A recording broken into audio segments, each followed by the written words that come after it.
तो स्वागत है आप सबका मेरे YouTube चैनल इम्तियाज क्लासेस में। आइए आज हम पढ़ते हैं प्रोनाउन के बारे में। प्रोनाउन जो पार्ट्स ऑफ स्पीच का बेहद इंपॉर्टेंट टॉपिक है और ये एक सेकेंड टॉपिक है पार्ट्स ऑफ स्पीच का। नाउन जो कि आपको मैंने बेहद ही शॉर्ट ट्रिक में पढ़ा दिया है, उम्मीद है वो आपको जरूर पसंद आया होगा। जिन लोगों ने अभी तक पार्ट्स ऑफ स्पीच की फर्स्ट सीरीज नाउन को नहीं देखा है, प्लीज डिस्क्रिप्शन बॉक्स में जाइए और वहां लिंक में आप क्लिक कर नाउन को पढ़ सकते हैं। तो आइए आज बढ़ते हैं प्रोनाउन की तरफ। स्टडी मतलब वीडियो शुरू करने से पहले मैं आप सभी से कहना चाहूंगा, जिन लोगों ने अभी भी चैनल को सब्सक्राइब नहीं किया है तो प्लीज चैनल को सब्सक्राइब करें, लाइक करें और कमेंट करें। आप अगर मेरे चैनल में नए हैं तो प्लीज वीडियो को पूरा देखें। अगर कुछ भी समझना चाहते हैं तो प्लीज सभी से रिक्वेस्ट है अपने नोट्स के साथ बैठें। एग्जाम की बुनियादी जो एजुकेशन है वो है नोट्स। अगर आप नोट्स नहीं बनाएंगे तो ये वैल्यू नहीं करेगा, माइंड से स्लिप हो जाएगा। तो I request you all to please just note it down all the notes. आप पेन पेपर लेकर बैठिए और सभी चीजों को बकायदा एक एक बारीकियां नोट करते जाइए। आइए बढ़ते हैं प्रोनाउन में और प्लीज वीडियो को पूरा जरूर देखा करिए ताकि हर एक चीज आपको अच्छे से समझ में आए। तो देखिए प्रोनाउन के डेफिनेशन से शुरू करते हैं। सबसे पहले लिखा हुआ है, a pronoun is a word which is used in place of noun. Pronoun एक शब्द है जो प्रयोग किया जाता है नाउन की जगह पर। प्रोनाउन एक वो शब्द है जो नाउन की जगह पर यूज किया जाता है। नाउन बार बार ना आने पाए इसलिए प्रोनाउन का यूज किया जाता है। तो आइए जानते हैं कितने प्रोनाउन होते हैं, कितने प्रकार के प्रोनाउन होते हैं, आइए जानते हैं उसके बारे में। प्रोनाउन की अगर बात करें तो ये 9 प्रकार के होते हैं।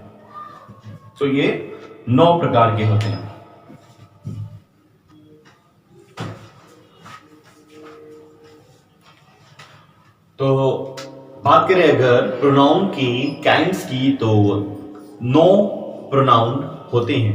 There are 9 kinds of pronoun: personal pronoun, reflexive pronoun, demonstrative pronoun, relative pronoun, distributive pronoun, indefinite pronoun, interrogative pronoun, emphatic pronoun, reciprocal pronoun. Pronoun या इंग्लिश या कोई पार्ट्स ऑफ स्पीच का कोई भी टॉपिक, ये बेहद ही इंपॉर्टेंट होता है दोनों एकेडमिक्स 12th, 10th, 9th या 11th या किसी भी एकेडमिक बोर्ड के लिए, यूपी बोर्ड हो, सीबीएसई, आईसीएसई और सारे के सारे ऑल कॉम्पिटिटिव बोर्ड्स के लिए भी। तो मैं आप सभी व्यूअर्स से रिक्वेस्ट करता हूं कि आप चैनल को ध्यान से देखें, आप सभी व्यूअर्स वीडियोस को ध्यान से देखें, टिल द एंड, लास्ट तक देखें और हर एक चीज को प्लीज नोट करते जाइए।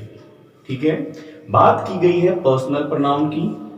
आइए चलते हैं पर्सनल प्रोनाउन की तरफ, जानते हैं क्या है पर्सनल प्रोनाउन। तो आइए शुरू करते हैं पर्सनल प्रोनाउन की डिस्कशन। तो ये है हमारा सबसे पहला pronoun, personal pronoun. Personal pronoun में आपको कई इंपॉर्टेंट चीजों को समझना होगा। सबसे पहले ये चार्ट, पर्सनल प्रोनाउन व्यक्तिवाचक सर्वनाम, मतलब नाउन को कौन कौन से प्रोनाउन रिप्लेस करने वाले हैं उनका फुल चार्ट आपको यहाँ पर दिखाया जा रहा है। इसके लिए आपको कई सेक्शंस, कई क्लॉज, कई कॉलम्स को समझना होगा। देखिए यहाँ पर कुछ कॉलम्स बने हुए हैं, पर्सन का, सब्जेक्टिव का, ऑब्जेक्टिव का, पॉसेसिव का और रिफ्लेक्सिव का। 3 यहाँ पर 5 कॉलम्स हैं, जिसमें से अगर आप देखेंगे पॉसेसिव के 2 कॉलम्स हैं, एक एडजेक्टिव का और एक प्रोनाउन का। तो कुल मिलाकर 6 कॉलम्स हैं।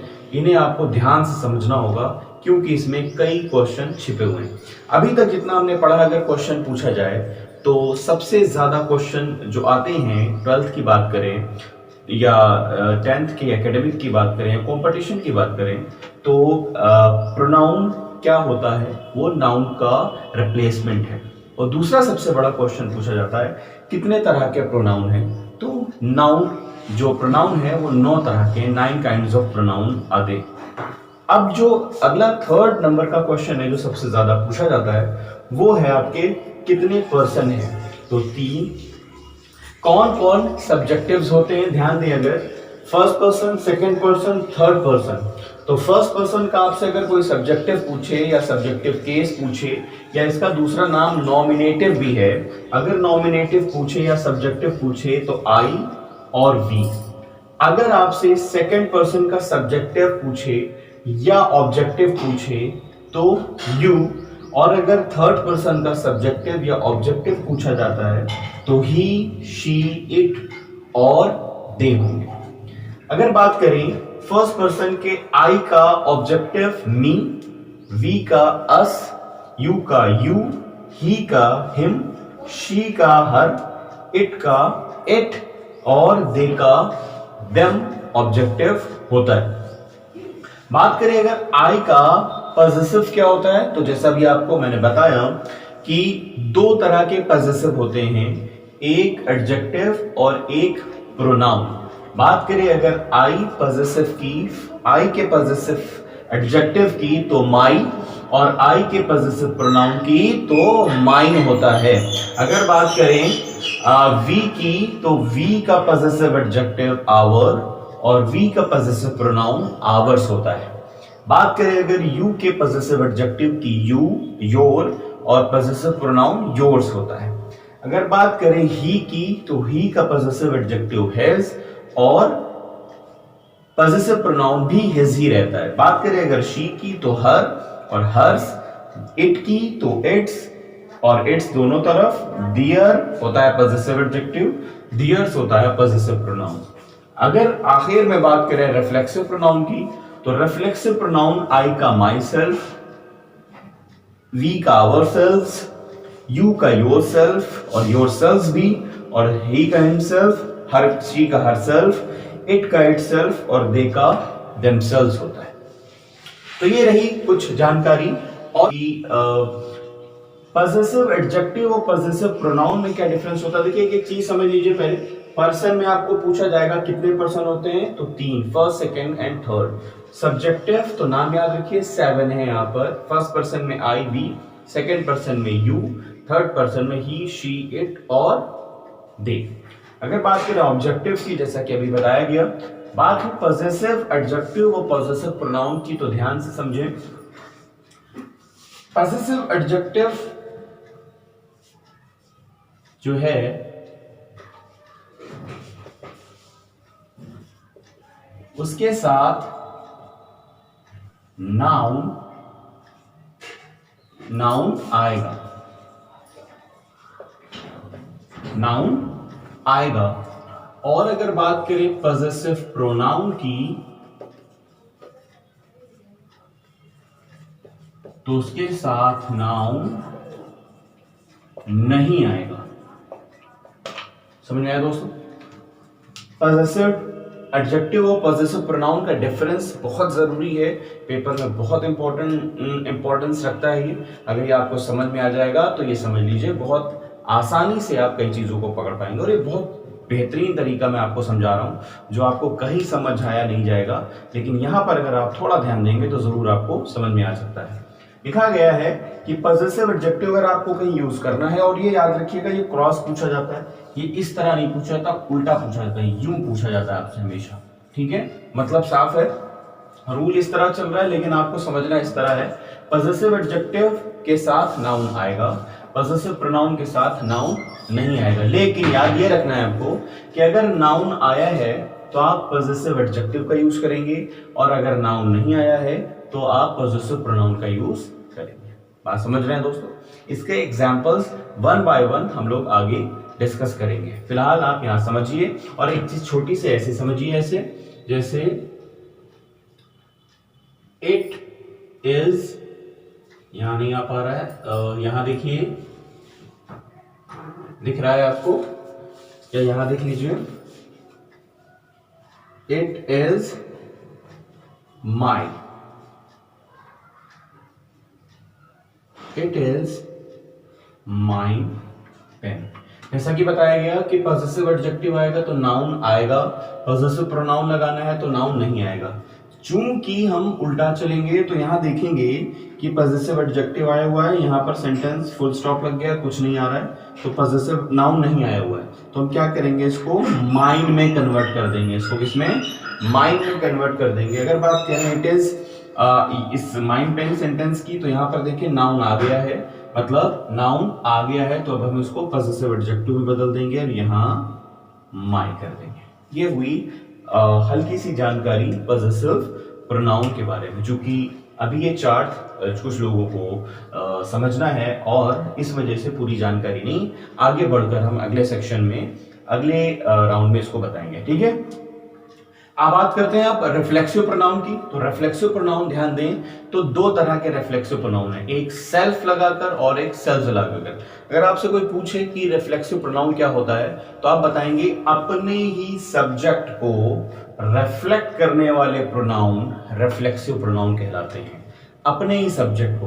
तो क्वेश्चन पूछा गया कि क्या ये सिर्फ प्रोनाउन के ही हो सकते हैं या नाउन के भी हो सकते हैं, तो जवाब ये किसी के भी हो सकते हैं, ये सब्जेक्ट के होते हैं। सब्जेक्ट दो होते हैं, चाहे नाउन हो या चाहे प्रोनाउन हो। प्रोनाउन के होंगे तो क्लियर लिखा हुआ है, और अगर ये नाउन के होंगे तो वहां सिमिलर होगा, तो हिमसेल्फ, अगर प्लूरल होगा तो देमसेल्व्स का यूज किया जाता है। तो बात यहां हो रही थी कि रिफ्लेक्सिव प्रोनाउन दो होते हैं, एक सेल्फ लगाकर और एक सेल्स लगाकर। सेल्फ लगाकर जो रिफ्लेक्सिव प्रोनाउन बनाए जाते हैं वो सिंगुलर होते हैं, और जो सेल्स लगाकर बनाए जाते हैं वो प्लूरल होते हैं। तो इस चार्ट में भी आप देख पा रहे होंगे कुछ सेल्फ हैं और कुछ सेल्स हैं। जो सिंगुलर हैं वो सेल्फ होंगे, जो प्लूरल हैं वो सेल्स बनाए गए होंगे। जैसे आई का माई सेल्फ, वी का आवर सेल्फ, चूंकि वी प्लूरल माना गया है। यू का आप देख पा रहे होंगे योर सेल्फ भी है और योर सेल्फ्स भी है। अगर बात की जाए ऐसा क्यों, तो इसको मैं समझाने की कोशिश यहीं पे कर देता हूं, आप ध्यान से इसको यहीं समझ लीजिए, उम्मीद है समझ में आ गया होगा।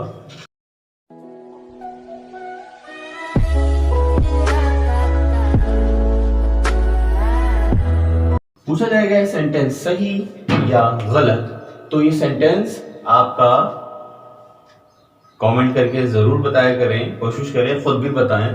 जैसा कि मैं हमेशा कहता रहता हूं, प्लीज सेंटेंस को करने से, मेरे करने से पहले आप करें, वीडियो को पॉज करें, आंसर टैली करें और उसके बाद खुद को जज करें। ओके, तो इसका सही आंसर क्या है, इसका ये रॉन्ग सेंटेंस है, इसका सही आंसर है योर सेल्फ। क्यों? क्योंकि यू का सब्जेक्ट, यू का रिफ्लेक्सिव प्रोनाउन योरसेल्फ होता है और ऑल ऑफ यू का योर सेल्स होता है। अगर यहां पर ऑल ऑफ यू होता तो योर सेल्स हो जाता। बात समझ रहे हैं? मतलब अगर आपको ऐसे समझना है तो यू का योर सेल्फ है और ऑल ऑफ यू का रिफ्लेक्सिव प्रोनाउन क्या होता है, योर सेल्फ होता है। ओके दोस्तों, तो ये रहा प्रोनाउन का पर्सनल प्रोनाउन सेक्शन। उम्मीद है आपको जरूर समझ में आया होगा, और अगर नहीं समझ में आया है तो प्लीज कमेंट बॉक्स में कमेंट करें, बताएं क्या इसमें कुछ ऐसा रह गया है जो आपको ना समझे। उम्मीद मैंने सब कुछ आपको बहुत ही आसान मेथड से क्लियर कराया हुआ है। अब आगे बढ़ेंगे एक एक इंडिविजुअल प्रोनाउन की तरफ, और वो सारी चीजें जो आपके एग्जाम के पॉइंट ऑफ व्यू से बहुत इंपॉर्टेंट है। तो प्लीज स्टे ट्यून, लगातार देखते रहिए, वीडियो को पूरा जरूर देखिए। आइए बढ़ते हैं आगे। तो आइए बढ़ते हैं सेकंड प्रोनाउन रिफ्लेक्सिव प्रोनाउन की तरफ। जानते हैं क्या है रिफ्लेक्सिव प्रोनाउन। तो लिखा है सब्जेक्ट के अकॉर्डिंग ही रिफ्लेक्सिव प्रोनाउन यूज किया जाता है। सब्जेक्ट जैसा रिफ्लेक्सिव प्रोनाउन वैसा। सवाल है सब्जेक्ट कैसे होते हैं, तो मैं कई बार आपको बता चुका हूं, सब्जेक्ट आपके दो, पूरी ग्रामर में सब्जेक्ट मोस्ट इंपॉर्टेंटली अगर ध्यान दिए जाए, अगर तो वो दो टॉपिक से आते हैं, एक तो नाउन से और दूसरा प्रोनाउन से। तो एक तो नाउन से और दूसरा प्रोनाउन से। प्रोनाउन क्लियर है कि 7 है। फर्स्ट पर्सन में आई और वी, सेकेंड पर्सन में यू, थर्ड पर्सन में ही, शी, इट और दे। 4 और 2 और उधर 1, 7 हो गए टोटल। तो इनके तो फिक्स हैं और इनके दो तरह के नाउन होते हैं जैसे कि आपको बताया गया, एक सिंगुलर और एक प्लूरल। तो जो जिसके प्रोनाउन के सेटिंग्स में आता है वो वही होगा। अभी चार्ट बनाया गया था, जस्ट इसके पहले आप उस चार्ट को फिर से देख लीजिए। वहां मैंने पहले आपको ये कंफर्म कराया है कि कौन किसका होता है। जल्दी से रिवाइज करा देते हैं। आप प्लीज चार्ट को कहीं नोट कर लिए हो तो जल्दी से इसको समझ लें, ध्यान दें अगर, ठीक है। मैं एक बार फिर से आपको ये चार्ट दिखा रहा हूं, ये चार्ट देखिए। मैं फिर से आपको चार्ट दिखा रहा हूं, ध्यान दें। आई का माई सेल्फ, वी का आवर सेल्फ, यू का योर सेल्फ, ही का हिमसेल्फ, इट का इट सेल्फ, शी का हर सेल्फ और दे का देमसेल्व्स। ये हैं सभी रिफ्लेक्सिव प्रोनाउंस, ठीक है। बात वहां मैं पहले ही बता चुका हूं, सिंगुलर के लिए सेल्फ और प्लूरल के लिए सेल्व्स का यूज किया जाता है। बात करें अगर नाउन के बारे में तो नाउन बहुत आसान, सिंगुलर के लिए सेल्फ लगाएंगे और प्लूरल के लिए सेल्फ लगाएंगे। एग्जाम्पल के तौर तो reflexive pronoun, reflexive pronoun personal pronoun के बाद आने वाला प्रोनाउन है। इसमें हम ये सीखते हैं कि कब और कहां कौन सा रिफ्लेक्सिव प्रोनाउन लगाना होता है। जैसे कि मैंने आपको पहले ही बता दिया है, रिफ्लेक्सिव प्रोनाउन एक ऐसा प्रोनाउन है जो प्रोनाउन के साथ साथ नाउन को भी रिप्लेस करता है। तो ये जानना बहुत जरूरी है कि कौन कौन से सब्जेक्ट्स हैं जिनको रिफ्लेक्सिव प्रोनाउन रिप्लेस कर सकता है। तो मैंने कोशिश की है समझाने की, ध्यान से देखें। तो सब्जेक्ट के अकॉर्डिंग आने वाला reflexive pronoun, reflexive pronoun subject के अकॉर्डिंग आता है तो आप जानते हैं there are 2 kinds of subjects. पूरी ग्रामर में अगर सब्जेक्ट्स ध्यान दें तो मोस्टली 2 टॉपिक से डिनोट होते हैं, एक तो नाउन से और एक दूसरा प्रोनाउन से। अगर बात करें प्रोनाउन से तो अभी हाल ही में आपने पढ़ा कि 7 तरह के प्रोनाउन हैं, जिसमें आई की बात करें तो उसका रिफ्लेक्सिव प्रोनाउन फिक्स है, माई सेल्फ। वी का प्लूरल है तो आवर सेल्फ, यू का योर सेल्फ। अगर बात करें ऑल ऑफ यू की तो योर सेल्फ। मतलब यहां पर अभी मैंने आपको क्लियर कराया कि 2 तरह के यू के 2 टाइप के आपके रिफ्लेक्सिव प्रोनाउन है, एक है योरसेल्व्स और दूसरा योरसेल्व्स। पूछा जाए कहां लगाना होता है तो क्लियर सब्जेक्ट्स हैं आपके। अगर सब्जेक्ट आपका यू है तो योरसेल्फ लगाएं, अगर सब्जेक्ट आपका ऑल ऑफ यू है तो योरसेल्व्स लगाएं। बात करें अगर ही की तो हिमसेल्फ, शी की तो हरसेल्फ, इट की तो इटसेल्फ, दे की देमसेल्व्स। ये हो गए फिक्स प्रोनाउन। लेकिन अगर बात करें नाउन की तो नाउन में आप देख पा रहे हैं 2 सब्जेक्ट्स होते हैं, एक सिंगुलर और एक प्लूरल। अगर सिंगुलर आ जाए तो क्या लगाएं, तो सिंगुलर अगर आ जाए जैसे कि एक नाम या कोई एक सिंगुलर सब्जेक्ट तो आप हिमसेल्फ लगाइए। अगर प्लूरल नाउन आते हैं एक से ज्यादा या कोई नाउन ऐसा बनता है जो अपने आप में प्लूरल हो तो उसके लिए आप देम सेल्व्स लगाएंगे। ओके दोस्तों। हाँ, और अगर नॉन लिविंग थिंग आती है तो आप उसके लिए इट सेल्फ का यूज करेंगे। ये रही इंफॉर्मेशन आपके लिए रिफ्लेक्सिव प्रोनाउन के बारे में, ठीक है। उम्मीद है आपको समझ में आ रहा होगा। आइए बढ़ते हैं हमारे 3rd सेक्शन की तरफ। तो चार्ट को डिस्कस करने के बाद आइए हम लोग एक एक चीज को बहुत ही आसान तरीके से सीखेंगे और आज के बाद आपने कभी भी ऐसा उम्मीद है नहीं सीखा होगा, ताकि हर एक चीज आपको बहुत ही क्लियर और ऑब्वियस समझ में आए। चलिए शुरू करते हैं एक एक बारीकी समझने के लिए। सबसे पहले चार्ट में अगर आप देख रहे होंगे तो लिखा हुआ है पर्सन। बात समझ में आ रही है? पर्सन की अगर बात करें तो पर्सन में हमारे 3 पर्सन है, फर्स्ट पर्सन, सेकंड पर्सन और थर्ड पर्सन। और इतना जानने के बाद सेक्शन 2 में देख रहे होंगे आप सब्जेक्टिव लिखा हुआ है। तो आइए जानते हैं सब्जेक्टिव प्रोनाउन के रूल्स आपके एग्जाम में किस तरह पूछे जाते हैं। तो सबसे पहले आइए जानते हैं पहले एडजेक्टिव प्रोनाउन में सबसे ज्यादा जो पूछा जाता है किसी भी पेपर के पॉइंट ऑफ व्यू से, तो वो है ऑर्डर ऑफ प्रोनाउन। तो देख रहे होंगे आप, ये है order of pronoun. Order of pronoun paper में दो तरह से पूछा जाता है, एक 2 3 1 और एक 1 2 3। सबसे मैं क्वेश्चन के आंसर्स आपको सवाल और जवाब के रूप में रेस करके देने की कोशिश कर रहा हूं, ताकि आपके दिमाग में एक चीज जाए कि ऐसा क्यों हो रहा है। बात को समझिए कि अगर यहां लिखा हुआ है 2 3 1, तो क्वेश्चन पुटअप हुआ कि 2 3 1 क्यों, ऐसा क्यों है कि 2 3 1 बनाएंगे और 1 2 3 बनाएंगे। तो इसका जवाब ये है, जवाब समझिए, इसका जवाब ये आंसर ये है कि 2 3 1 हमको कब बनाना है, जब हमारा सेंटेंस का सेंस, प्रेडिकेट का सेंस जो हमारा क्या हो, पॉजिटिव हो। कैसा हो, पॉजिटिव सेंस का अगर हमारा सेंस होता है तो हम क्या करेंगे, 2 3 1 का ऑर्डर फॉलो करेंगे। बात समझ में आ रही है। और यही अगर सेंस हमारा निगेटिव हो गया तो हम प्रोनाउन के ऑर्डर 1 2 3 में रखेंगे। ये ऑर्डर क्या है, ये ऑर्डर है, आप देख पा रहे होंगे, ये ऑर्डर पॉजिटिव है तो ऑर्डर क्या रहेगा, सेकंड पर्सन, थर्ड पर्सन और फर्स्ट पर्सन में आई और वी। तो देखा आपने, ये प्रोनाउन के ऑर्डर्स हैं, इस तरह आपको फॉलो करना है। अगर बात की जाए नेगेटिव सेंस की, तो नेगेटिव सेंस को कैसे फॉलो करना है, तो अगर सेंटेंस का सेंस नेगेटिव रहता है तो ये है फर्स्ट पर्सन आई या वी, सेकंड पर्सन यू और third person he she it या दे। तो ये ऑर्डर ऑफ प्रोनाउन है, इनको आपने फॉलो करना होता है। ऑर्डर ऑफ प्रोनाउन फॉलो करने एक मतलब इसमें कई क्वेश्चन आते हैं। सबसे पहले ऑर्डर ऑफ प्रोनाउन सेट करके दीजिए, उसके बाद चूंकि ये सब्जेक्ट बन चुका है इसलिए वर्ब आपसे पूछी जाएगी, उसके बाद आपसे सबसे इंपॉर्टेंट चीज पूछी जाने वाली है, इसके बाद पॉसेसिव, क्या पॉसेसिव, और चौथी इंपॉर्टेंट चीज रिफ्लेक्सिव। तो इस ऑर्डर ऑफ प्रोनाउन में आपको 4 चीजें समझनी, कितनी, 4 चीजें। फिर से बता दूं, सबसे पहले ऑर्डर ऑफ प्रोनाउन, फिर इसकी वर्ब, फिर इसका पॉसेसिव और देन इसका रिफ्लेक्सिव आल्सो।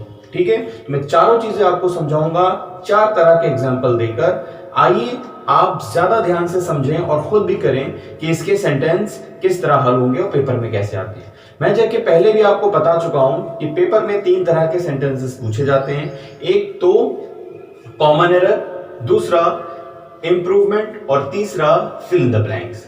ये तीनों टाइप के सेंटेंसेस आपको हल करने होते हैं और ग्रामर एक ही होती है, तीनों में फॉलो करनी होती है। ठीक है, तो ग्रामर एक ही रूल होता है, फॉलो अलग अलग तरह से होता है। तो आइए चलते हैं चारों सेंटेंस की तरफ ताकि आपको अच्छे से समझ में आ जाए। तो पहला सेंटेंस, 4 सेंटेंस हम लोग देखेंगे। पहला सेंटेंस आपके सामने लिखा हुआ है, मैं ये रूल और चारों सेंटेंस लिखूंगा। छोटा बोर्ड है, सोर्सेस कम है, लेकिन मेहनत और जुस्तजू आपके लिए पूरी है। तो प्लीज कोऑपरेट करें और ध्यान से पूरा देखें, समझें। समझ में आए तो जरूर लाइक और कमेंट शेयर करें और सब्सक्राइब करें। लिखा हुआ है, I you and he are working in IAF।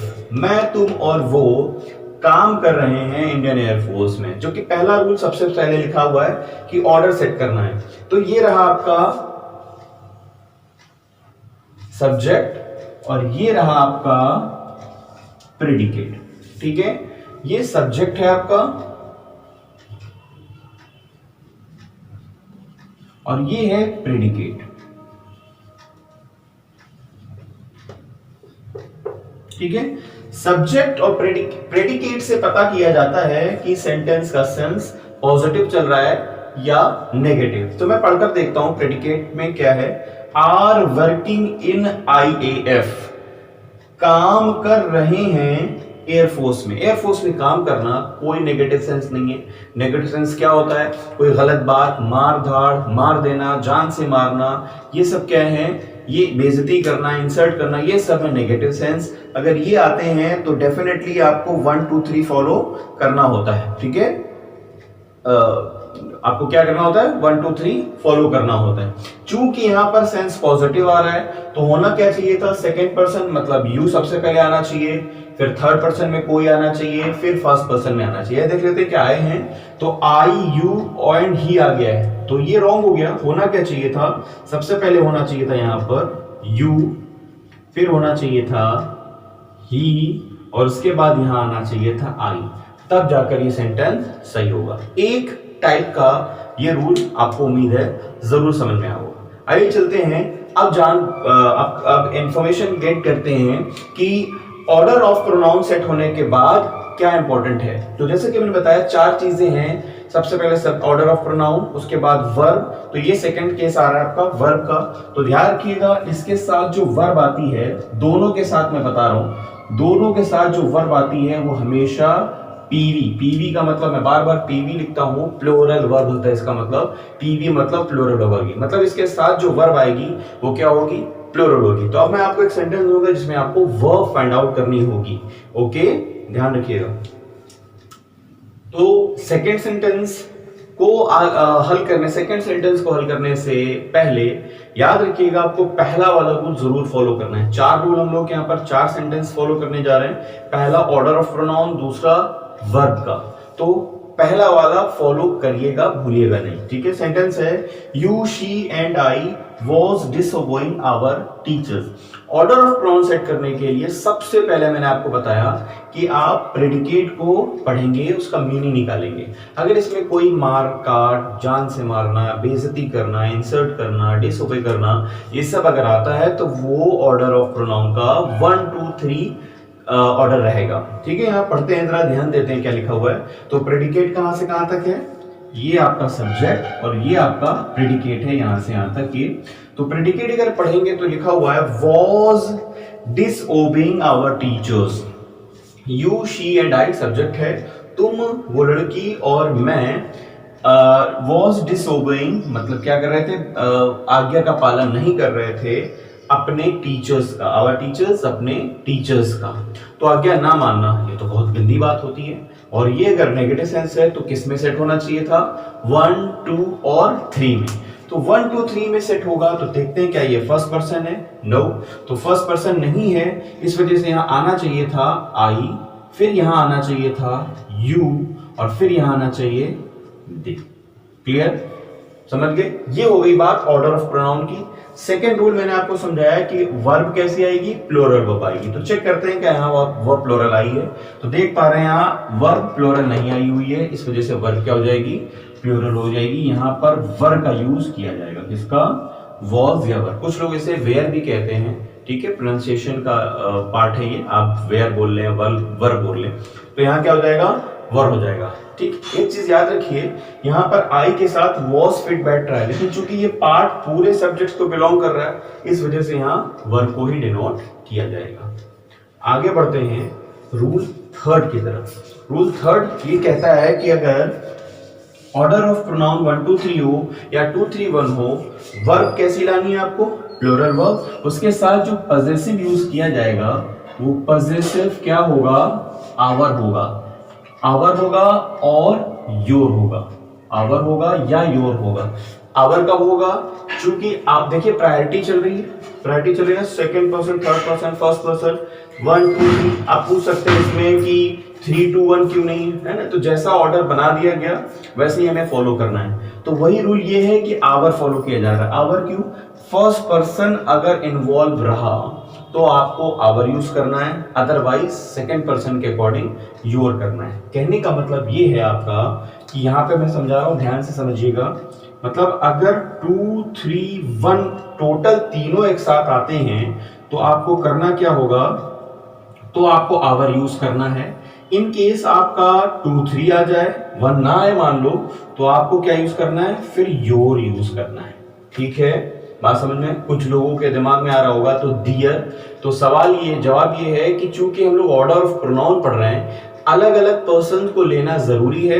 अगर एक ही पर्सन के टाइप लेंगे तो वो ऑर्डर ऑफ प्रोनाउन का रूल फॉलो नहीं होगा। कम से कम 2 पर्सन लेने जरूरी है, ठीक है, तब ये रूल फॉलो करेगा। इसलिए दियर की कोई वैल्यू नहीं, दियर अपने आप में आ जाएगा। जब थर्ड पर्सन के एक से ज्यादा प्रोनाउन आएंगे तो दियर आ ही जाता है। ठीक है दोस्तों, आइए बढ़ते हैं आवर और योर को इंप्लीमेंट करने की तरफ। आइए चलते हैं।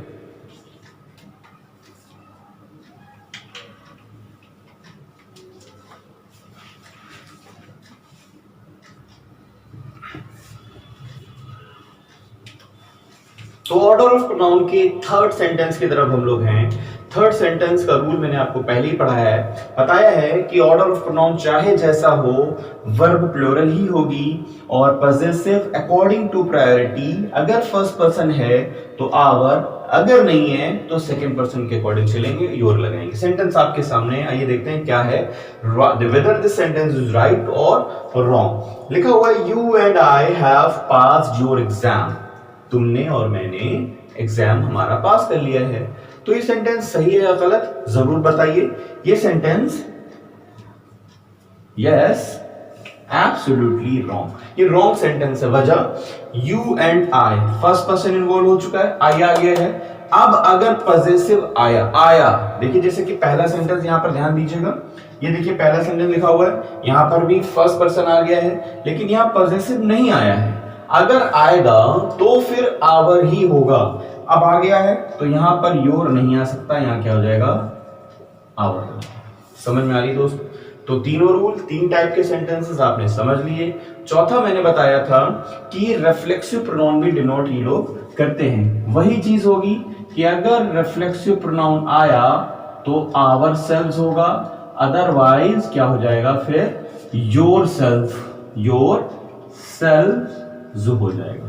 समझ में आ गई बात? योर सेल्फ हो जाएगा। उम्मीद है आपको ये तीनों समझ में आ गए होंगे, चौथे की जरूरत नहीं है। अगर फिर भी लगता है तो प्लीज बताइए और उसको मैं आपको समझाने की कोशिश करूंगा। इसके बाद एक चीज और समझानी ये है आपको कि ये कोई जरूरी नहीं है कि तीनों पर्सन एक साथ आए। जैसे कि मैंने अभी आपको दिखाया, मैंने दो ही ले लिए हैं, सेकंड ले लिया है और फर्स्ट ले लिया है, थर्ड गायब कर दिया। जरूरी नहीं है कि तीनों पर्सन एक साथ आए। प्रायोरिटीज फॉलो करनी है आपको, ये 1 2 2 3 1 और 1 2 3। यहां पर कोई ऐसी बात नहीं हुई थी तो मैंने आपको 2 3 लिख दिया। समझ आया दोस्तों?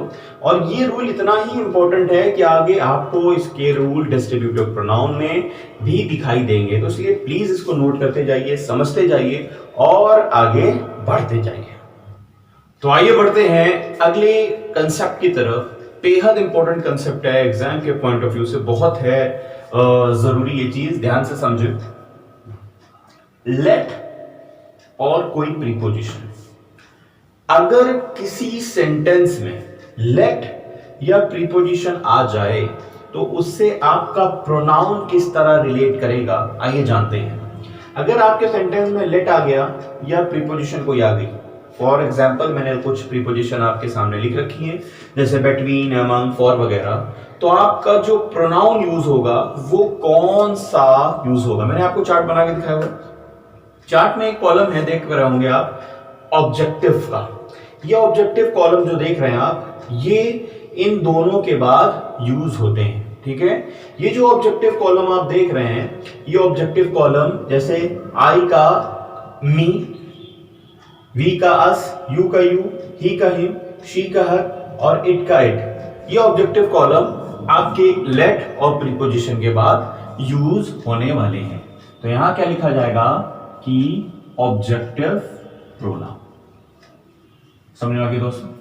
लेट और प्रीपोजिशन के बाद ऑब्जेक्टिव कॉलम यूज किए जाते हैं। तो आइए सेंटेंस में जानते हैं ये आपके सेंटेंस में किस तरह एग्जाम में पूछे जाते हैं, आइए चलते हैं।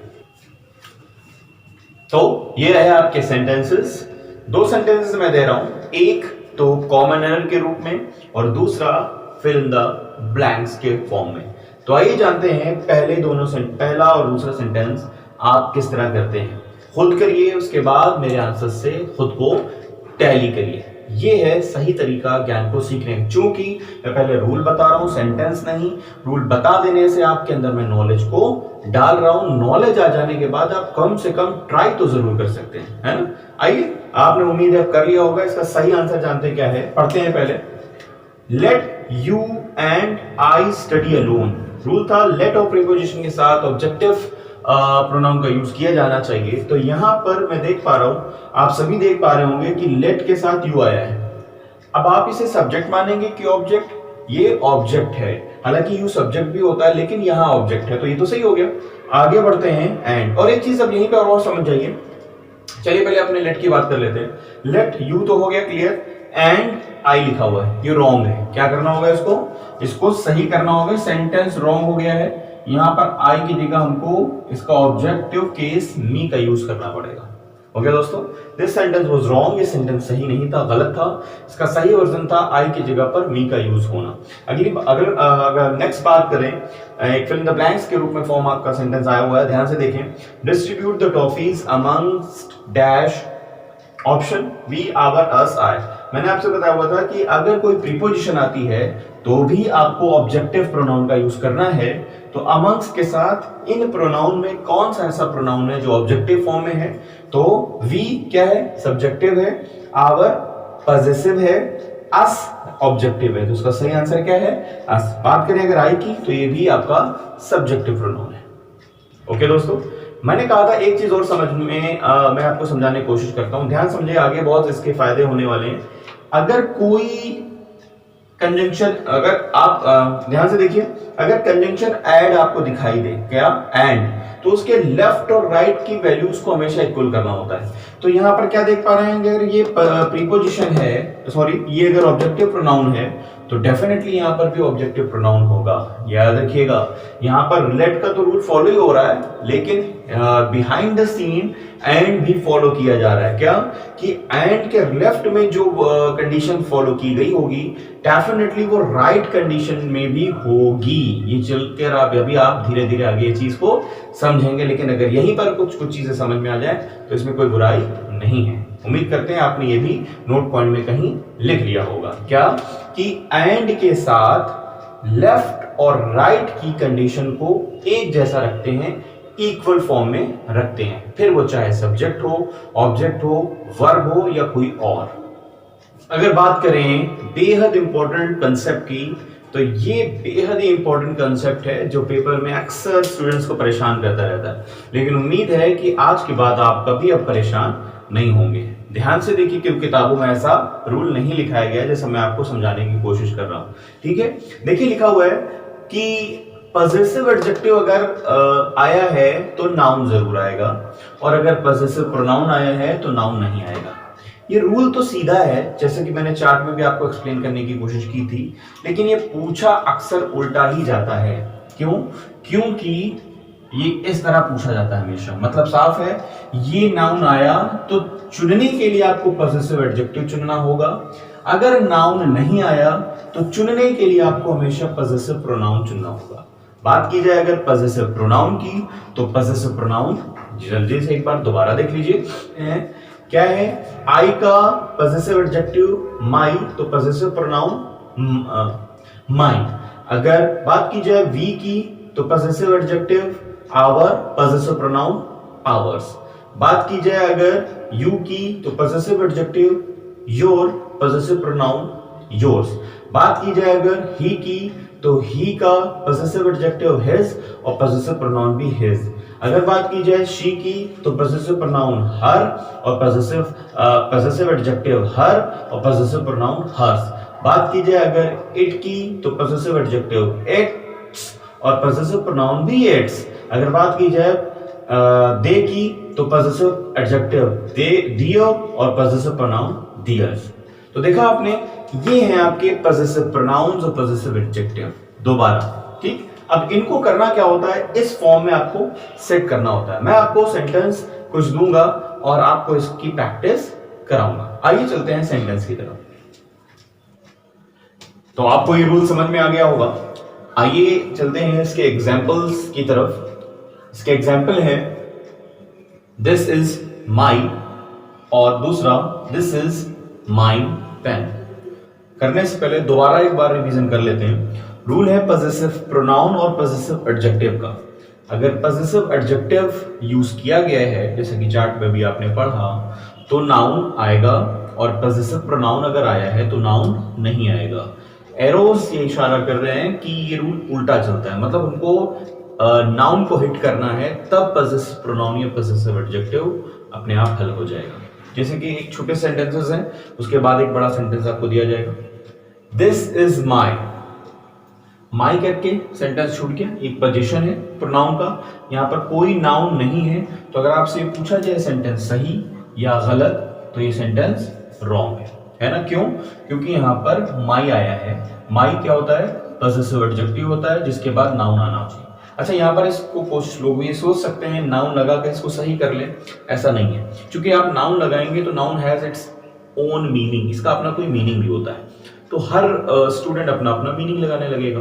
इस वजह से क्या होगा, सब अपना अपना जो है इंडिविजुअल मीनिंग यूज कर सकते हैं। इस वजह से ऐसा जो है टेंडेंसी रॉन्ग है। तो करेंगे क्या, जो सबके लिए सेम हो, क्या कि नाउन नहीं आया है तो क्या करेंगे, इसको यहाँ से हम पॉसेसिव प्रोनाउन में चेंज कर देंगे।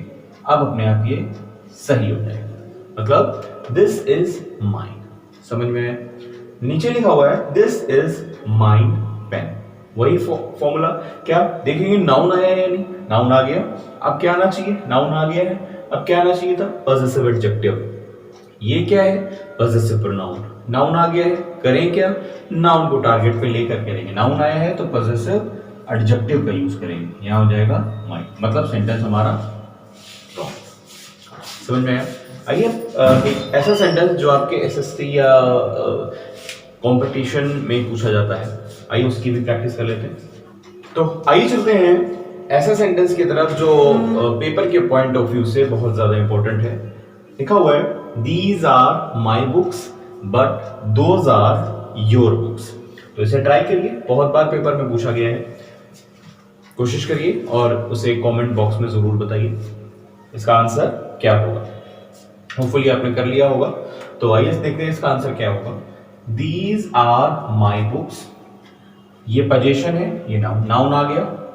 तो अब क्या करेंगे, जब नाउन आएगा तो पॉसेसिव एडजेक्टिव का यूज होगा। तो ये पॉसेसिव एडजेक्टिव है, ये बात सही हो गई। आगे बढ़ते हैं। बट ये मेरी किताबें हैं लेकिन वो तुम्हारी किताबें हैं। लग तो सही रहा है, लेकिन ये सेंटेंस रॉन्ग है। वजह क्यों रॉन्ग है? क्योंकि प्रोनाउन की डेफिनेशन क्या होती है? Pronoun is a word which is used in place of noun. Pronoun उसी को कहते हैं जो नाउन की जगह पर यूज होता है। अब प्रोनाउन बना ही इसलिए है कि नाउन दोबारा ना आने पाए, बार बार ना आने पाए, नाउन की रिपीटेशन को रोके। अब यहां एक बार बुक आ गया तो दोबारा बुक नहीं आ सकता, इसको हटना होगा यहां से। ठीक है, जब ये यहां से हटेगा तो क्या गायब हुआ, नाउन नहीं आया। कौन सा टॉपिक नहीं आया आपका, नाउन नहीं आया। अब जब नाउन नहीं आएगा तो ये जो पोजीशन है वो किस में जाएगा, पॉसेसिव प्रोनाउन में। तो ये योर भी गलत है, यहां पर क्या हो जाएगा, योर्स हो जाएगा। तो ओवरऑल पूरा सेंटेंस क्या हो गया, these are my books but those are yours. समझ में आया? होपफुली आपको जरूर समझ में आया होगा। आइए बढ़ते हैं अगले सेगमेंट की तरफ। तो हम बढ़ गए हैं कॉन्सेप्ट 4 की तरफ। कॉन्सेप्ट 4 कहता है कंपैरिजन, तुलना के बारे में बताता है आपको। तो क्या है कंपैरिजन, क्या होगा इसमें? तो इसमें आप देख पा रहे हैं कि कंपैरिजन अगर होता है तो वो सब्जेक्ट का सब्जेक्ट से, SUB सब्जेक्ट लिखा हुआ है, शॉर्ट फॉर्म में लिखा हुआ है, ध्यान दीजिएगा। सब्जेक्ट का सब्जेक्ट से, OBJ मतलब ऑब्जेक्ट का ऑब्जेक्ट से, पॉसेसिव का पॉसेसिव से। कभी भी क्रॉस कंपैरिजन इंग्लिश में नहीं किए जाते, हमेशा अपने ही टॉपिक से ये सब्जेक्ट, अपने ही टॉपिक से ये हमेशा कंपैरिजन करते हैं। तो सब्जेक्ट का सब्जेक्ट ना कि सब्जेक्ट का ऑब्जेक्ट, ऑब्जेक्ट का ऑब्जेक्ट ना कि ऑब्जेक्ट का सब्जेक्ट, पॉसेसिव का पॉसेसिव ना कि कोई और। समझ रहे हैं? जैसा कि कई बार आपको पढ़ाया है कि जब सेंटेंस फ्रेम किया जाता है तो सेंटेंस की शुरुआत एक सब्जेक्ट करता है, और सब्जेक्ट क्या होते हैं हमारे, नाउन या प्रोनाउन। तो चूंकि हम टॉपिक प्रोनाउन का चल रहा है तो प्रोनाउन के सब्जेक्ट्स की तुलना यहां कराने की कोशिश की जाएगी। और पढ़ाया इसलिए जा रहा है क्योंकि ये जो है एग्जामिनर ये मानता है कि स्टूडेंट्स हमेशा गलती करते हैं, तो उनकी गलती को पकड़ने के लिए ये रूल बनाया गया है। मतलब सब्जेक्ट का सब्जेक्ट से है तो आपको सब्जेक्ट का सब्जेक्ट अगर गलत कर दिया जाएगा तो हमेशा उल्टा करके हो सकता है दिया जाए। सब्जेक्ट की तुलना ऑब्जेक्ट से या सब्जेक्ट की तुलना पोजीशन से करके दी जा सकती है, इसके लिए आपको तैयार रहना होगा। अच्छा, एक चीज और कि ये रूल किनको समझ में आएगा, ये रूल उनको ही समझ में आएगा जिनको ये चार्ट लर्न हो गया है। ये चार्ट बहुत जरूरी है, अगर ये चार्ट आपको याद नहीं हुआ है तो ये रूल आपके लिए नहीं है। तो प्लीज डिस्क्रिप्शन बॉक्स में ये PDF इसकी पड़ी होगी, आप इसको जरूर तैयार कर लें, ठीक है? या पीछे का वीडियो पॉज कर रिवाइंड कर आप इसे लिख लें, फिर इसको आगे करें। आइए बढ़ते हैं अब इसके सेंटेंस की तरफ। तो आइए बढ़ते हैं इसके एग्जाम्पल्स, इसके सेंटेंसेस की तरफ। सेंटेंस में बढ़ने से पहले एक चीज और समझ लीजिए कि टॉपिक हमारा कंपैरिजन का है, मतलब तुलना। ये कंपैरिजन या तुलना ये जिस टॉपिक से बिलोंग करती है उसको हम एडजेक्टिव के नाम से जानते हैं। एडजेक्टिव जिसमें कंपैरिजन, जिसमें 3 डिग्रियां होती हैं, पॉजिटिव, कंपैरेटिव, सुपरलेटिव। तो ये पॉजिटिव, कंपैरेटिव, सुपरलेटिव डिग्रियां एडजेक्टिव में पाई जाती हैं और कंपैरेटिव डिग्री तुलनात्मक स्थिति को बताने के लिए होती है। ठीक है, तो यहां पर हर एक सेंटेंस में इस रूल को, इस कंसेप्ट को क्लियर कराने के लिए कंपैरेटिव डिग्री का पहचानना आपको जरूरी है। शॉर्ट में बता देता हूं क्योंकि टॉपिक हमारा ये नहीं है। कंपैरेटिव डिग्री क्या होती है? वो जिसमें ER या RE लगा रहता है। एग्जांपल के तौर पर बेटर, मोर, टॉलर, फास्टर, ब्रेवर, ETC, ये सारी क्या है? कंपैरेटिव डिग्री है। समझ में आ गई दोस्तों? और इनके साथ देन हमेशा लगेगा। कंपैरेटिव डिग्री के साथ देन हमेशा लगेगा। ठीक है, आइए अपने सेंटेंस की तरफ बढ़ते हैं। सेंटेंस लिखा हुआ है ही इज टॉलर देन मी। वो मुझसे बड़ा, लंबा है, मुझसे लंबा है। जैसा कि बताया गया है, सब्जेक्ट की तुलना सब्जेक्ट से, सब्जेक्ट का कंपैरिजन सब्जेक्ट से होता है। तो यहां पर आइए चेक करते हैं हमारा सब्जेक्ट क्या है। तो यहां पर हम समझ पा रहे हैं ये है हमारा सब्जेक्ट, ठीक है, ही क्या है? हमारा सब्जेक्ट है। और सब्जेक्ट कहा गया है कि ही बड़ा है, किससे तुलना हुई है? ये तुलनात्मक वर्ड है, कंपैरेटिव वर्ड है। और ये किससे हो रही है? मी से। जैसा कि आपको बताया गया कि सब्जेक्ट की तुलना सब्जेक्ट से, तो ही है, ही क्या है? सब्जेक्ट है। ही की तुलना किससे की गई है? मी से। ही अगर सब्जेक्ट है तो मी क्या है? यहाँ पर ऑब्जेक्ट है। ही की तुलना होनी चाहिए थी सब्जेक्ट से, तो मी तो ऑब्जेक्ट है, इसलिए सेंटेंस हो गया गलत। अब इसका सही राइट वर्जन क्या होगा? जब हम यहाँ पर आई लिख देंगे तो सही क्या हो जाएगा? He is taller than I, ना कि मी। सब्जेक्ट की तुलना सब्जेक्ट से। समझ में आया? दूसरा देखिए, I know you are not better than I. ठीक है, इसको ध्यान से पढ़े सेंटेंस को। लिखा हुआ है आई नो, मैं जानता हूं, you are not better than I. यहां पर 3 वर्ड आए हुए हैं, 3 प्रोनाउन, एक आई, एक यू और एक फिर से I know you are not better than I. ठीक है, आई की जगह यहां पर मैं शी लिख देता हूं और अच्छे से समझने के लिए 3 अलग अलग डिफरेंसेस। अब यहां पर आपको नोज लिखना पड़ेगा क्योंकि शी के साथ प्रेजेंट इंडेफिनिट में और यस आता है। तो she knows you are not better than I. 3 अलग अलग प्रोनाउन है, शी, यू और आई। ठीक है, अब सवाल इसमें ये उठता है कि कंपैरिजन हो तो रहा है, ये देखो बेटर, कंपैरिजन तो हो रहा है, किससे किससे हो रहा है? इससे इससे या इससे इससे या इससे इससे। प्लीज सेंटेंस को अच्छे से पढ़िए और जवाब दीजिए किसको कंपैरिजन हो रहा है। मैं आपको थोड़ा सा टाइम देता हूं, वीडियो पॉज कर इसका आंसर करिए और अपने आप को हमेशा चेक करते रहिए। तो उम्मीद है आपको समझ में आ गया होगा कौन क्या है और आपने कमेंट भी कर दिया होगा। तो इसका यहां पर कंपैरिजन जो हो रहा है वो यू का आई से हो रहा है। ठीक है, कहा जा रहा है यू आर नॉट बेटर, तुम बेटर नहीं हो, बेहतर नहीं हो, किससे? मुझसे। तो यू से हो रहा है, लेकिन सेंटेंस अगर ध्यान से देखें तो यू से तो शुरू नहीं हो रहा है, शुरू तो शी से हो रहा है। तो यहाँ पर शी सब्जेक्ट है। अगर शी सब्जेक्ट है और ये वर्ब है तो डेफिनेटली यू क्या हुआ? ऑब्जेक्ट हुआ। लेकिन है यहाँ पर सब्जेक्ट दिख रहा है आपको सब्जेक्ट की तरह, लेकिन रियलिटी में यू क्या है? ऑब्जेक्ट है। अब ऑब्जेक्ट की तुलना किससे होनी चाहिए थी? यहाँ पर ऑब्जेक्ट से। ऑब्जेक्ट की तुलना किससे होनी चाहिए थी? ऑब्जेक्ट की। तो यू की तुलना यहाँ आई से कर दी गई है, इसलिए सेंटेंस हो गया रॉन्ग, यहाँ होना चाहिए नहीं। समझ में आया?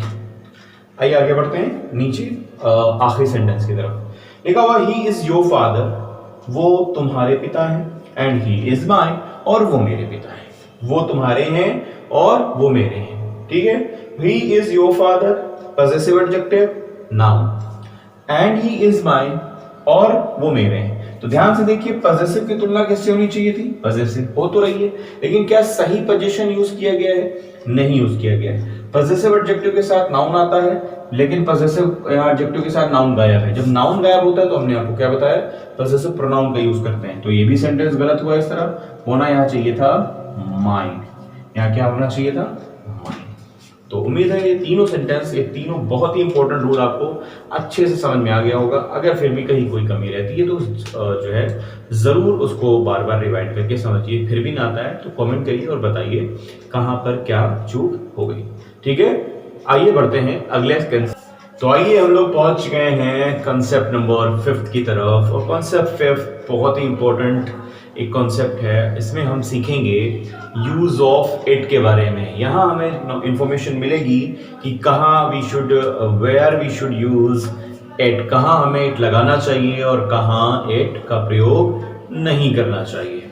लेकिन इसके लिए जो है मैं आप सभी से रिक्वेस्ट करना चाहूँगा, वीडियो को प्लीज़ पूरा देखिए, अदरवाइज कुछ समझ में नहीं आएगा आपको कि बीच से अगर आप जंप करेंगे, स्किप करेंगे तो समझ नहीं आने वाला। प्लीज़ फॉलो करें, पूरा देखें, लगे आपको कुछ मेहनत की गई है तो ज़रूर सब्सक्राइब करें, अदरवाइज आप लीव भी कर सकते हैं। ठीक है, लगे अगर आपको पढ़ा समझ में आया तब करें, अदरवाइज मत करें, लेकिन प्लीज़ पूरा ज़रूर देखें, समझें। ठीक है, आइए बढ़ते हैं पहले रूल की तरफ। इट के पास करीब 3 से 4 या 5 इंपॉर्टेंट रूल हैं जो पूरी ग्रामर में राउंड अप होते रहते हैं। यहाँ पर यूज़ किया गया है कि जो इट है उसका यूज़ नेचुरल इंसिडेंट्स के लिए किया जाता है। प्राकृतिक घटनाओं के लिए नेचुरल इंसिडेंट्स जो होती हैं उसमें आप इट का यूज़ कर सकते हैं। आइए जानते हैं कैसे इस तरह के सेंटेंसेस बनते हैं। आइए चलते हैं सेंटेंस की तरफ। तो यूज ऑफ इट हम पढ़ने जा रहे हैं। यूज ऑफ इट कहाँ कहाँ यूज होता है ये हम जानेंगे।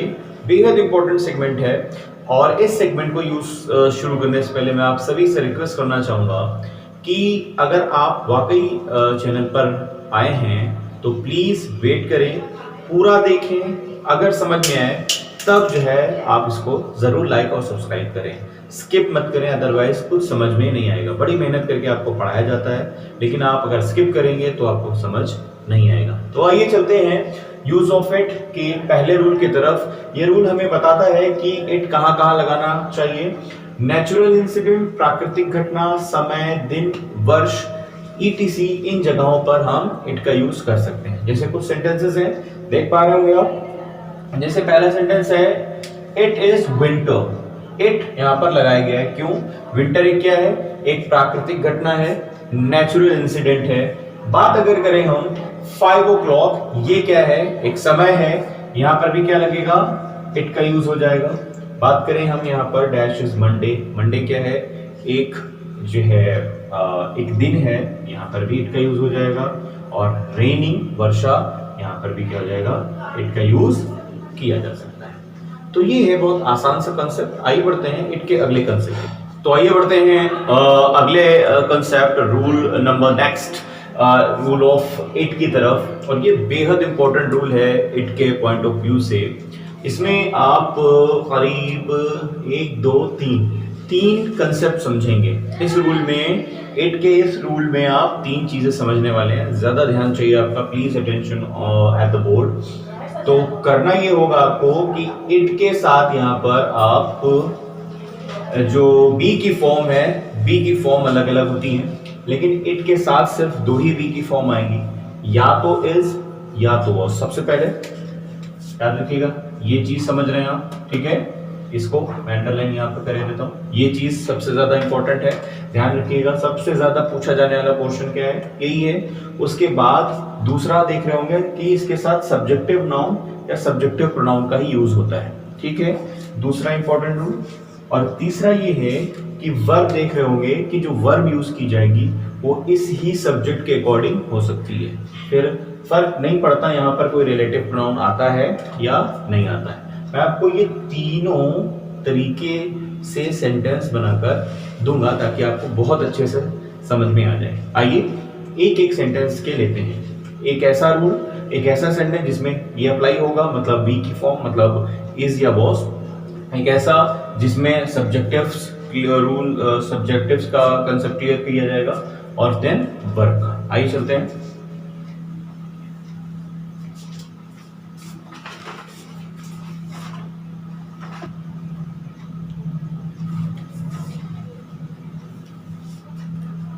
तो आगे हम लोग इस बेहद ही इंपॉर्टेंट रूल की तरफ, जिसका मैंने एक एक चीज, एक एक निचोड़ आपको सिखाने की कोशिश की है। उम्मीद है आपको जरूर समझ में आएगा। ध्यान से देखिएगा, ये तीनों रूल के मैंने सेंटेंस यहाँ लिख दिए हैं, आपको इसमें तीनों रूल अप्लाई करने हैं। ठीक है, पहला रूल क्या था, बी की फॉर्म जो हमेशा इज या वॉज रह सकती है और इट के साथ कोई नहीं आने वाला। ठीक है, इस रूल के हिसाब से। दूसरा, नाउन हो चाहे प्रोनाउन, वो सब्जेक्टिव केस में ही रहेंगे। और तीसरा, वर्ब अकॉर्डिंग टू सब्जेक्ट चलेगी, इसे हम एंटीसीडेंट भी कहते हैं। सेंटेंस पहला, it are I who am your friend. ठीक है, इट के साथ कभी भी आर क्या आ सकता है, नहीं, तो ये सेंटेंस गलत है। यहाँ क्या होना चाहिए था, इज होना चाहिए। पहली चीज समझ में आ गई, बाकी सब कुछ क्लियर है। कैसे देख लेते हैं एक बार। यहाँ क्या रखा हुआ है, सब्जेक्टिव केस, रिलेटिव प्रोनाउन और एम, आई के साथ एम ही आता है, बाकी सब कुछ सही है। अगला सेंटेंस देखते हैं, इट इज, इट के साथ तो इज ही आता है। फिर लिखा हुआ है मी, मी क्या है, ऑब्जेक्टिव प्रोनाउन है, यहाँ क्या होना चाहिए था, सब्जेक्टिव प्रोनाउन होना चाहिए। तो मी की जगह क्या आएगा, आई, क्या आएगा, आई। देख रहे हैं कि किस तरह सेंटेंस में सारी चीजें पूछी जाती हैं, कभी ये सही कर देते हैं, कभी ये गलत कर देते हैं। तो मैंने यहाँ एक एक चीज आपको गलत करके दिखाई ताकि बहुत अच्छे से क्लियर हो आपको। I who am your friend, ठीक है, आई के हिसाब से यहाँ एम आएगा, बाकी सब कुछ सही रखा हुआ है। आगे बढ़ते हैं अगले सेंटेंस में, इट इज आई, इट के साथ इज या एम, इज या वॉज आ सकता है, तो यहाँ इज आ गया। यहाँ वॉज भी हो सकता है, ऐसे कोई बात नहीं। आई मतलब नॉमिनेटिव केस या सब्जेक्टिव केस रखा हुआ है, हु इज आ गया, ये रॉन्ग हो गया। क्यों, आई के साथ कभी भी इज नहीं आ सकता, आई के साथ कभी भी इज नहीं आ सकता, यहाँ आंसर एम हो जाएगा। उम्मीद है आपको जरूर समझ में आया होगा। प्लीज कोऑपरेट करें और लगातार वीडियो से जुड़े रहें और अंत तक जाएं। आइए बढ़ते हैं अगले कंसेप्ट की तरफ। तो दोस्तों हम लोग पहुंच गए हैं इट के बेहद सबसे ज्यादा the most important rule of it की तरफ। यहां आप सीखने वाले हैं कि इट जो है वो स्मॉल बेबीज या चाइल्ड के लिए भी यूज किया जाता है। इट मींस कि चाइल्ड या बेबी को हम इट के इक्विवेलेंट या समानांतर या बराबर मान सकते हैं। मतलब साफ है, दोबारा अच्छे से समझिए कि इट को बेबी अगर सेंटेंस में लिखकर आया है या चाइल्ड लिखकर आया है तो आप उसे अज्यूम क्या करेंगे, इट। तो आपका सब्जेक्ट मान लीजिए जो चाइल्ड था या बेबी था वो अब क्या बन गया है, इट बन चुका है। अब जो कुछ प्रोसेस आप इट के लिए यूज करते थे सब्जेक्टिव केस में, वही अब यूज करना पड़ेगा, क्योंकि चाइल्ड और बेबी को आपने इट मान लिया है। इसका मतलब ये है, इस रूल में आपसे पर्सनल प्रोनाउन का जो चार्ट है, ये चार्ट देख रहे हैं आप, इस चार्ट में जो इट देख रहे हैं आप, इस इट के बारे में आपसे नॉलेज अंदर डिमांड की जा रही है। मतलब साफ है कि ये इट का पॉजेसिव जो इट्स होता है, ऑब्जेक्टिव इट होता है, ये सारी चीजें आपसे पूछी जाने वाली है। आइए बढ़ते हैं सेंटेंस की तरफ। और ये है हमारा एक सेंटेंस, लिखा हुआ है द बेबी वॉज क्राइंग, बच्चा रो रहा था, क्योंकि because she was asking for her toy, वो अपना खिलौना, आस्क फॉर का मतलब होता है मांगना, आस्क फॉर का मतलब होता है मांगना, वो अपना खिलौना मांग रहा था और इसलिए शायद मिल नहीं रहा होगा, रो रहा होगा। ठीक है, बात समझ में आ गई। ये सेंटेंस है, यहां पर अप्लाई करते हैं रूल को, चाइल्ड और बेबी को हमने इट मानना है कहीं पर भी कभी भी। तो यहां देख पा रहे हैं बेबी आ गया है, तो बेबी इज इक्वल टू क्या हो गया, इट हो गया। अब जो कुछ भी इसमें पोजीशन, ऑब्जेक्शन या रिफ्लेक्शन यूज किया जाएगा, पॉजिटिव प्रोनाउन, ऑब्जेक्टिव प्रोनाउन या रिफ्लेक्सिव प्रोनाउन, वो सब आप बेबी के अकॉर्डिंग नहीं चलेगा, वो इट के अकॉर्डिंग चलेगा। अच्छा, ये रूल बनाया क्यों गया? ये रूल बनाया इसलिए गया है क्योंकि बेबी बुलाए या चाइल्ड बुलाए, इससे जेंडर क्लियर नहीं होता। अगर माना कहा जाए कि बेबी रो रहा है तो कोई जान पाएगा कि लड़का रो रहा है कि लड़की, नहीं। उसी तरह चाइल्ड आ रहा है, चिल्ड्रन खेल रहे हैं, तो कोई ये नहीं समझ पाएगा बच्चे कौन से जेंडर के हैं, मेल या फीमेल। समझ रहे हैं? इसीलिए यहाँ पर इट को इट माना गया। अच्छा, इट ही क्यों माना गया? क्योंकि अभी आपने रूल पढ़ा होगा कि इट नॉन लिविंग ऑब्जेक्ट्स के लिए भी यूज किया जाता है। इसका मतलब यहाँ पर नॉन लिविंग माना जाता है। नॉन लिविंग का मतलब जहां पर चीजें क्लियर ना हो, समझ रहे हैं, जेंडर क्लियर ना हो। सेंटेंस देखते हैं, द बेबी मतलब it was crying because she was asking for toy. She कैसे हो गया भाई, या शी कैसे हो गया, मतलब सेंटेंस रॉन्ग हो गया। क्यों? शी का मतलब बेबी, बेबी को हम शी कैसे मान सकते हैं जबकि बेबी को हमने इट मान लिया है। बेबी का यहाँ पॉजेसिव यूज किया गया है, इस वजह से हमें यहाँ पर क्या यूज करना पड़ेगा, इट यूज करना पड़ेगा। ठीक है, इट हो गया। अब ध्यान से देखिए, because it was asking for her, her आ गया है, शी का इन्होंने हर यहाँ पर लिख दिया है, जबकि हमने तो इसको इट मान लिया है। अब इट का यहाँ पर पजेसिव क्या यूज किया जाएगा, इट्स। क्या होगा, इट्स। होपफुली समझ में आओ, दोबारा अच्छे से समझ लीजिए। बेबी को या चाइल्ड को इट के इक्विवेलेंट माना जाएगा, इट ही माना जाएगा। जो भी पर्सनल प्रोनाउन के इट के चार्ट में आता था वही यहां पर आपने यूज करना अगर जरूरत पड़ती है तो। बेबी मतलब it was crying because she was asking. She कौन, बेबी, चूंकि बेबी को तो इट मान लिया गया है, अब यहां पर इट आएगा ना कि she. Was asking for her toys, अपने खिलौने के लिए, अपने मतलब कौन, बेबी।